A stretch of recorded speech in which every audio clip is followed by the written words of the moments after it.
And they may not be the best team in America top to bottom, but no one is hotter right now than Louisville. The Cardinals are looking at their first Big East regular season title ever, and they take a 9-game winning streak into their showdown with Georgetown tomorrow. The Cardinals, of course, are led by senior captain, co-captain and center David Padgett, a very good player and an unbelievable leader. A guy Louisville coach Rick Pitino told me recently was one of his 3 favorite players ever. 3 players that stick out to me in periods of my life that have been so enjoyable in different times.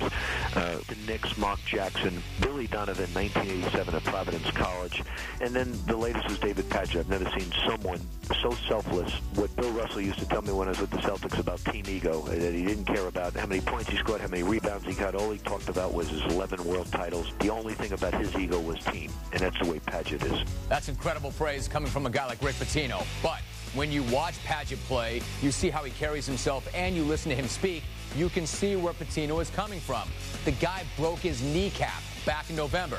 The doctors and Pitino told him he had probably played in his last game for Louisville, but Padgett just would not accept that. Coach said, you might be done here. And, it was something I had to think about, but I talked to my parents, and, my dad especially just kept saying, you're going to be back, you're going to be back. You just got to keep telling yourself that.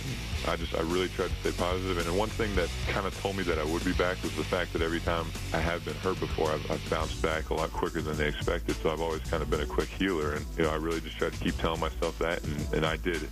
David Padgett, a college senior, came off better in a 10-minute interview on my radio program yesterday than virtually any 10-year vet that I can find in the NBA. David Padgett is a stud.